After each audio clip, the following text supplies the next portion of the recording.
ദൈവതിരുനാമത്തിന് മഹത്വം ഉണ്ടായിക്കട്ടെ. ഞാൻ വരുന്നത് വയനാട്ടിലെ സുൽത്താൻ ബത്തേരി എന്ന് പറഞ്ഞ സ്ഥലത്തു നിന്നാണ്. ഞാൻ ആദ്യമായിട്ട് ഉടമ്പടി എടുക്കാൻ ഇവിടേക്ക് വരുന്നത് 2024 മാർച്ചിലാണ്. അതിനുണ്ടായ സാഹചര്യം, എൻ്റെ പേര് മേഘ എന്നാണ്. ഞാൻ ആദ്യമായിട്ട് ഉടമ്പടി എടുക്കാൻ വരുന്നത് 2024 മാർച്ചിലാണ്. അതിനുണ്ടായിരുന്ന സാഹചര്യം എന്ന് പറയുന്നത്, എനിക്കൊരു വൈറൽ ഫീവർ വന്നു. വൈറൽ ഫീവർ വന്നപ്പം സാധാരണ ഫീവറാണ്. ഹോസ്പിറ്റലിൽ പോയി കാണിച്ചു. ഒരു മെഡിസിൻ തന്നു. ചെറിയ മെഡിസിനാണ് തന്നത്, വേറെ അധികമായിട്ടൊന്നും തന്നില്ല. പക്ഷേ ആ മെഡിസിൻ കഴിച്ച് അതിൻ്റെ 2 ദിവസം കഴിഞ്ഞപ്പോൾ തൊട്ട് എനിക്ക് ഹാർട്ട് ബീറ്റ് വല്ലാണ്ട്, അതായത് ഹൃദയമിടിപ്പ് വല്ലാതെ കൂടുകയും അത് ബാക്ക്ഗ്രൗണ്ടിൽ നമ്മുടെ ഹൃദയത്തിൻ്റെ ഇവിടെ നന്നായി ഫീൽ ചെയ്യുകയും 113 വരെ ഹാർട്ട് ബീറ്റ് കൂടി വരികയും ചെയ്തു. അങ്ങനെ കുറച്ച് ദിവസം കഴിഞ്ഞ് ഞങ്ങളത് കൺസൾട്ട് ചെയ്ത് ഡോക്ടറെ കാണിച്ചു. പക്ഷേ ഡോക്ടറെ കാണിച്ചപ്പോൾ കുഴപ്പമൊന്നുമില്ല, ECG ചെയ്ത് നോക്കാം, നമുക്ക് വേറെ കുഴപ്പമൊന്നും ചെയ്തിട്ട് പറയാമെന്ന് പറഞ്ഞു. അങ്ങനെ റിസൾട്ട് ECG ചെയ്തു. ECG ഒക്കെ ചെയ്ത് നോക്കിയപ്പം അതിൽ സൈനസ് അർദമിയ എന്നാണ് പറഞ്ഞ് കാണിക്കുന്നത്. വേറെ കുഴപ്പമൊന്നുമില്ല, ഇതിപ്പം മരുന്നിൻ്റെ സൈഡ് എഫക്റ്റാണ്, കുറച്ച് ദിവസം കഴിയുമ്പോൾ അത് മാറിക്കോളും, നമുക്ക് മെഡിസിൻ ഒന്ന് ജസ്റ്റ് ഒന്ന് കഴിച്ച് നോക്കാമെന്ന് പറഞ്ഞു. അങ്ങനെ ഞങ്ങൾ പോയി. അത് കഴിഞ്ഞിട്ട് ഇത് കുറയുന്നില്ല, ഇതിങ്ങനെ തന്നെ കണ്ടിന്യൂ ആയിക്കൊണ്ടിരിക്കുകയാണ്. അതിനനുസരിച്ച് എനിക്കാണെങ്കിൽ ഹാർട്ടിൻ്റേതായതുകൊണ്ട് തന്നെ എനിക്ക് ഭയങ്കര ആങ്സൈറ്റിയും ഭയങ്കര പേടിയായി തുടങ്ങി. അപ്പോൾ തന്നെ ഞാൻ ഭയങ്കരമായിട്ട് ഡിപ്രസ്ഡ് ആയിട്ടുള്ള ഒരു രീതിയിലാണ്. ഇത് കുറയുന്നില്ല മെഡിസിൻ കഴിച്ചിട്ട്. അത് കഴിഞ്ഞിട്ട് പിന്നെ ഞങ്ങൾ ഹോസ്പിറ്റലിൽ പോയി. അത് കഴിഞ്ഞ് ഞങ്ങൾ കാർഡിയോളജിസ്റ്റിനെ കൺസൾട്ട് ചെയ്തു. എക്കോയും അങ്ങനത്തെ സ്കാനിങ് ടെസ്റ്റുകളും എല്ലാം ചെയ്തു. അപ്പോഴും സ്കാനിങ്ങിൽ എക്കോയിലങ്ങനെ ഒന്നും ഒരു കുഴപ്പമില്ല. പക്ഷേ സൈനസ് അർദമിയ എന്ന് പറഞ്ഞ കണ്ടീഷനാണ്. ഇത് കുഴപ്പമൊന്നും ഇല്ലാത്ത കണ്ടീഷനാണ്. ബാക്ക്ഗ്രൗണ്ടിലെ ഇടുപ്പ് അത് ടെമ്പററി ആയിട്ടായിരിക്കും, അത് കുറച്ച് കഴിയുമ്പോൾ മാറും എന്ന് പറഞ്ഞിട്ട് തന്നെയാണ് വീണ്ടും വീണ്ടും അങ്ങനെ വിട്ടുകൊണ്ടിരുന്നത്.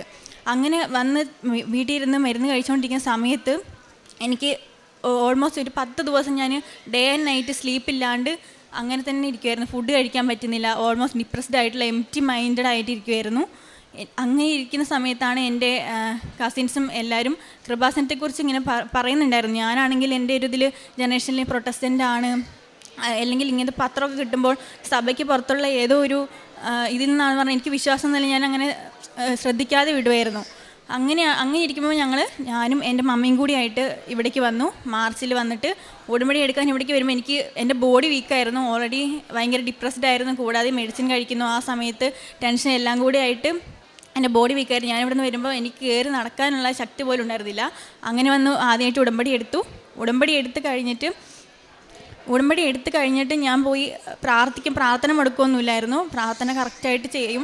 എനിക്ക് ആ സമയത്ത് ബോഡി വീക്കായിരുന്നു, എനിക്ക് എണിക്കാൻ പോലും പറ്റില്ല. എങ്കിലും ഞാൻ മുടക്കാതെ പ്രാർത്ഥനകളും എല്ലാം ചെയ്യും. പിന്നെ ഞായറാഴ്ച കുർബാനയ്ക്ക് പോകും. ആ സമയത്ത് ഞാൻ ഹോസ്പിറ്റലിൽ കൺസൾട്ട് ചെയ്യാൻ പോയിരുന്നു, ടെസ്റ്റ് ചെയ്യാൻ പോയിരുന്നു. വേറെ വലിയ ഹോസ്പിറ്റലിൽ പോയിട്ട് കൺസൾട്ട് ചെയ്തിട്ടും ഡോക്ടേഴ്സ് പറഞ്ഞു കുഴപ്പമൊന്നുമില്ല, ഈ ബാക്ക്ഗ്രൗണ്ടിൽ ഇടിപ്പാണ്, വേറൊന്നുമില്ല എന്ന് പറഞ്ഞു. ഇനി മെഡിസിൻസ് ഒന്നുമില്ല.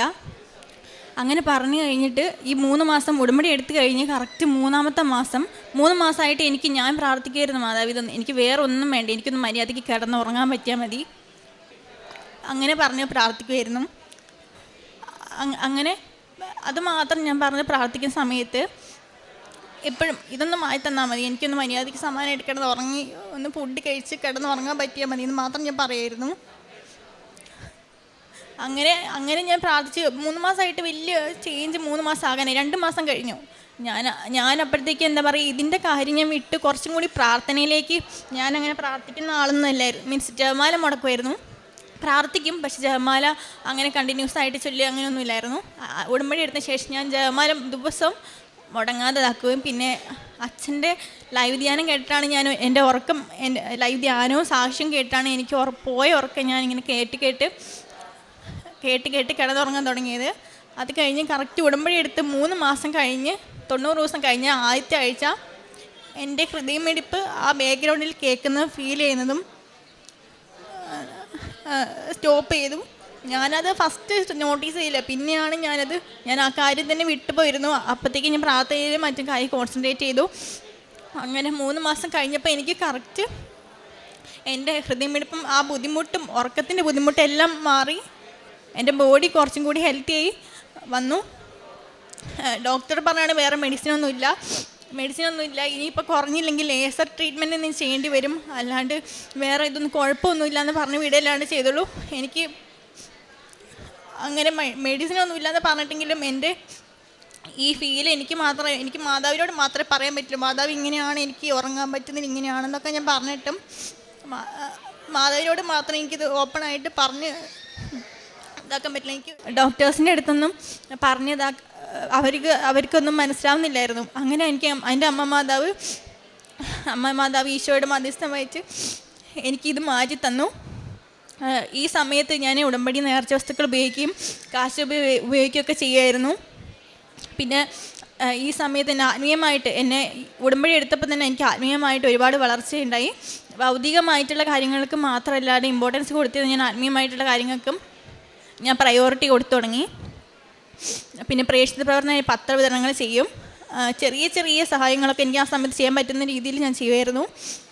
ചെറിയ സഹായങ്ങളൊക്കെ ചെയ്യുമായിരുന്നു. എനിക്ക് ആ സമയത്ത് വലുതായിട്ട് ചെയ്യാൻ പറ്റിയില്ലെങ്കിലും ബോഡി വീക്കായിരുന്നു. പിന്നെ എനിക്ക് അത് കഴിഞ്ഞിട്ടുള്ള അനുഗ്രഹം എന്ന് പറഞ്ഞാൽ എനിക്ക് ആ ഹെൽത്ത് ഇഷ്യൂസ് മാറി കഴിഞ്ഞപ്പോൾ ഞാൻ വീട്ടിൽ ഇരിക്കുമായിരുന്നു. എനിക്ക് കരിയർ ഗ്യാപ്പ് ഉണ്ടായിരുന്നു. അപ്പം ടെമ്പററി ആയിട്ട് എനിക്ക് എങ്ങോട്ടും പോകാനുള്ള ഒരു ദൂരേക്കൊന്നും പോയി ജോലി ചെയ്യാനുള്ള സാഹചര്യം ഉണ്ടായിരുന്നില്ല. ആ സമയത്ത് തന്നെ എനിക്ക് മാതാവ് വീടിനടുത്ത് എനിക്കൊരു ജോലി നൽകി അനുഗ്രഹിച്ചു. അത് കഴിഞ്ഞ് തന്നെ എനിക്ക് അടുത്ത അനുഗ്രഹം എന്ന് പറഞ്ഞാൽ എനിക്ക് ഡിജിറ്റൽ മാർക്കറ്റിംഗ് എന്ന് പറഞ്ഞൊരു കോഴ്സ് ചെയ്യണം എന്ന് ആഗ്രഹം ഉണ്ടായിരുന്നു. ഞാൻ മാതാവിൻ്റെ അടുത്ത് പ്രാർത്ഥിച്ചതിൻ്റെ ഫലമായിട്ട് എനിക്ക് ആ കോഴ്സ് ഇപ്പം കംപ്ലീറ്റ് ചെയ്യാൻ സാധിച്ചു. എനിക്കൊരു കാര്യം ഈ ഉടമ്പടി എന്ന് പറയുന്നത് എനിക്ക് കുറച്ചും കൂടി ഈശോയായിട്ട് അടുക്കാനുള്ള ഒരു അവസരമായിട്ട് ഞാൻ കണക്കാക്കി. എനിക്കത് ഉപയോഗിക്കാൻ പറ്റി. എനിക്കങ്ങനെ ഈശോയായിട്ടുള്ള ബന്ധം കൂടുതൽ അടുപ്പിക്കാൻ പറ്റി. എനിക്ക് മനസ്സിലായിട്ടൊരു കാര്യം ഞാൻ പറഞ്ഞത്, എനിക്ക് ഈശോ ഉണ്ടെങ്കിൽ നമ്മുടെ ലൈഫിന് പൂർണ്ണതയുണ്ട്. ഭൗതികമായിട്ടുള്ള ബാക്കി എന്ത് കാര്യങ്ങളുണ്ടെങ്കിലും ഈശോ നമ്മുടെ കൂടെ ഇല്ലെങ്കിൽ നമുക്ക് അതിനുള്ള പൂർണ്ണത ഉണ്ടാവില്ല. ഈശോ ഉണ്ടെങ്കിൽ ബാക്കിയെല്ലാം നമുക്കുണ്ടെന്നുള്ള ആ ഒരു അറിവാണ് എനിക്ക് വന്നത്. ഇത്രയും അനുഗ്രഹങ്ങൾ ചെയ്തെന്ന തിരുക്കുമാരനും പരിശുദ്ധ അമ്മയ്ക്കും ഒരുപാട് നന്ദി. നിയമാവർത്തന പുസ്തകം 32:39 തിരുവചനം അരുളി ചെയ്യുന്നു, ഇതാ ഞാൻ മാത്രമാണ് ദൈവം, ഞാനല്ലാതെ വേറെ ദൈവമില്ല. കൊല്ലുന്നതും ജീവിപ്പിക്കുന്നതും ഞാൻ, മുറിവേൽപ്പിക്കുന്നതും സുഖപ്പെടുത്തുന്നതും ഞാൻ തന്നെ. മേഘയുടെ അനുഭവത്തിൽ ഈശോയുണ്ടെങ്കിൽ നമുക്കെല്ലാമായി. പിന്നെ നാം ഒന്നിനെക്കുറിച്ചും ആകുലപ്പെടേണ്ട കാര്യമില്ല. മേഘ പറഞ്ഞു നിർത്തുന്നതാണത്. അതുതന്നെയാണ് നിത്യത തേടിയുള്ള ജീവിതത്തിൽ ഉടമ്പടി ജീവിതം നയിച്ചുകൊണ്ട് നാം ലക്ഷ്യമിടേണ്ടതും. കർത്താവിനെ കൂടെ നിർത്താനായിട്ടുള്ള ഒരു ബലം, ആ ബലം നമുക്ക് ലഭിക്കുന്നത് ഉടമ്പടിയിലൂടെ. അതെങ്ങനെയാണ്? ദൈവത്തെ കൂടുതൽ സ്നേഹിക്കാനും അറിയാനും തുടങ്ങുമ്പോൾ ഈശോ കൂടെയുണ്ട്.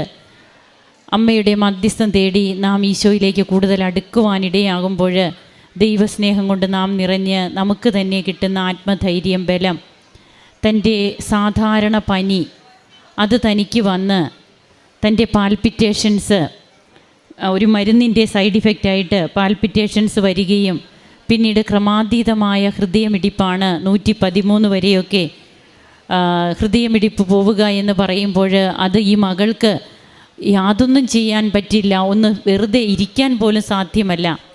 അതേപോലെ ഹൃദയമിടിപ്പ് ഈ മകൾക്ക് മാത്രം അനുഭവപ്പെടുന്ന അസ്വസ്ഥതകൾ, തനിക്ക് ഭക്ഷണം കഴിക്കാൻ പറ്റുന്നില്ല, ഉറങ്ങാൻ പറ്റുന്നില്ല, ശ്വാസം എടുക്കാൻ പറ്റുന്നില്ല, എല്ലാറ്റിനും ബുദ്ധിമുട്ട്. ഈ ഒരു അവസ്ഥയിൽ ഡോക്ടേഴ്സിനോട് പറയുമ്പോൾ അത് നോർമലാണ്, അതൊക്കെ പൊയ്ക്കൊള്ളും, അതങ്ങനെ ചിന്തിക്കുന്നത് കൊണ്ടാണ് ഇതൊക്കെയാണ് ഡോക്ടേഴ്സ് പറയുക. അതിന് മരുന്നും ഒന്നും കഴിക്കേണ്ട, അത് ക്രമേണ മാറിക്കൊള്ളും.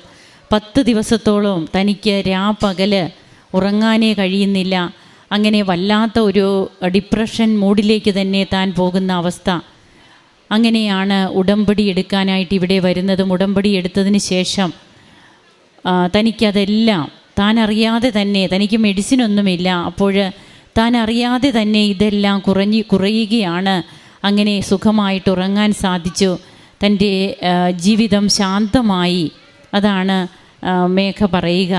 അങ്ങനെ തനിക്ക് ഇതിനു മുൻപ് താനായിരുന്ന ഒരവസ്ഥയല്ല ഉടമ്പടി എന്താണെന്ന്, ജീവിതം എന്താണെന്ന് തന്നെ പഠിപ്പിച്ചു. ചിട്ടയായ ഒരു ജീവിതം. തനിക്ക് വയ്യാതിരുന്നിട്ട് പോലും പ്രാർത്ഥിക്കുന്നതിനൊക്കെ അത്രയേറെ തീഷ്ണത താൻ കാണിച്ചു എന്നാണ് ഈ മകൾ പറയുന്നത്. അങ്ങനെ കർത്താവിനോടൊത്തുള്ള ഉടമ്പടി ജീവിതത്തിൽ തനിക്ക് പിന്നീടൊരു കോഴ്സ്, അതും താൻ ആഗ്രഹിച്ച രീതിയിലൊക്കെ തന്നെ തനിക്ക് ആ ഡിജിറ്റൽ മാർക്കറ്റിംഗ് കോഴ്സ് കംപ്ലീറ്റ് ചെയ്യുവാനും ഒക്കെ തനിക്ക് ഇടയായി. അങ്ങനെ ഇന്ന് ജീവിതത്തിൽ ഈശോയെ കൊണ്ട് നിറയുന്ന അനുഭവങ്ങൾ യൂത്ത് നമ്മോട് പറയുകയാണ്. ഈശോ ഉണ്ടെങ്കിൽ എല്ലാമായി, ഒന്നിൻ്റെയും ആവശ്യമില്ല, ഒന്നിനെക്കുറിച്ചും ആകുലപ്പെടേണ്ട എന്നൊക്കെ യുവാക്കൾ മനസ്സിലാക്കുകയും ബോധ്യപ്പെടുകയും അവരത് ജനസമക്ഷം സാക്ഷ്യപ്പെടുത്തുകയും ചെയ്യുന്ന വലിയ കൃപാവര നിമിഷങ്ങളിലൂടെയാണ് കൃപാസനവും അതുപോലെ നാം ഇപ്പോൾ ഇവിടെ ആയിരിക്കുന്ന നാമം കടന്നു പോകുന്നത്. നമുക്കെല്ലാറ്റിനും നന്ദിയുള്ളവരാകാം. ജീവിപ്പിക്കുന്നതും കൊല്ലുന്നതും മുറിവേൽപ്പിക്കുന്നതും സൗഖ്യപ്പെടുത്തുന്നതും ഞാൻ തന്നെയെന്ന് ഈശോ അരുളി ചെയ്യുന്നു. ദൈവവചനം നമുക്ക് ചങ്കോട് ചേർത്ത് വെച്ച് ഏറ്റവും നല്ല രീതിയിൽ ഉടമ്പടി ജീവിതം നയിക്കാം. കർത്താവിന് സാക്ഷ്യം വഹിക്കുന്നവരാകാം. കരങ്ങളടിച്ച് ദൈവത്തെ മഹത്വപ്പെടുത്താം. യേശുവെ നന്ദി, യേശുവെ സ്തുതി, യേശുവെ ആരാധന. അത്യപൂർവ ദൈവാനുഭവങ്ങൾ ഇനി നിങ്ങൾക്കും സ്വന്തം. ഈ യൂട്യൂബ് ചാനൽ ഇതുവരെ സബ്സ്ക്രൈബ് ചെയ്തിട്ടില്ലെങ്കിൽ ഇപ്പോൾ തന്നെ സബ്സ്ക്രൈബ് ചെയ്യുക. ഈ